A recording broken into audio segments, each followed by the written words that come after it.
assisted living facility owners have received great benefits by having a cost segregation study performed. I was speaking with Charles Duncan here at Source Advisors about this, and he brought up some great points.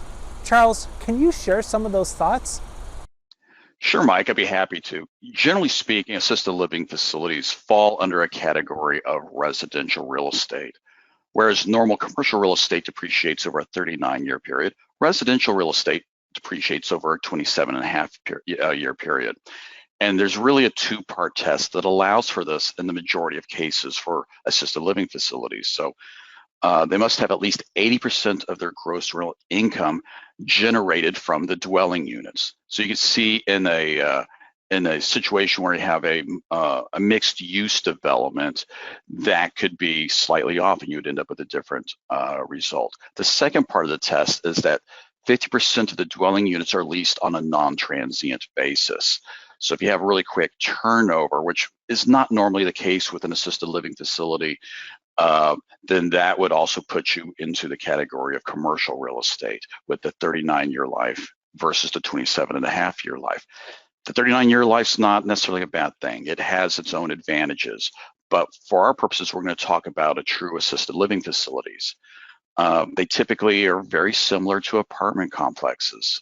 They may have commercial kitchens for communal eating, but they also might have private kitchens within each dwelling unit.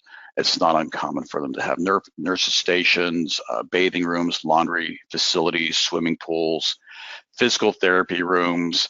There's even occasions where I've seen a bowling alley and a movie theater within the assisted living facility. Thank you, Charles. How about an example of how we were able to help a client realize those benefits from a cost segregation study?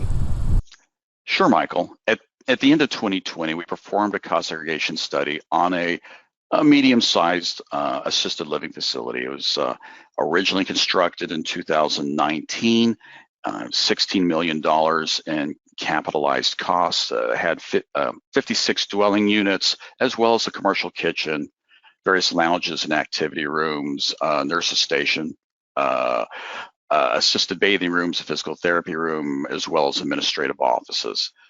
The site improvements for it included, typical parking lot, landscaping, fencing, as well as a swimming pool.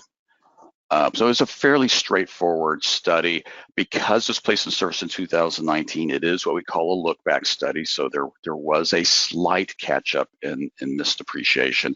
It wasn't very significant. At the end of the day, our results were pretty good. We were able to reclassify 28% of the overall construction costs as having a shorter life.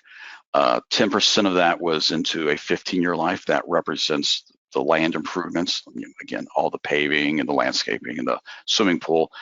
18% of that was into 5-year property, which is the glued-on finishes, any sort of equipment connections, electrical, et cetera, for nurses stations, the kitchen connections, that sort of thing.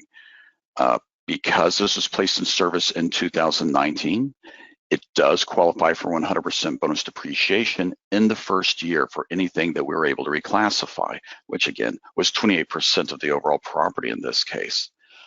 The increased depreciation we're able to generate in the first 5 years is approximately $3,740,000. So that's pretty significant.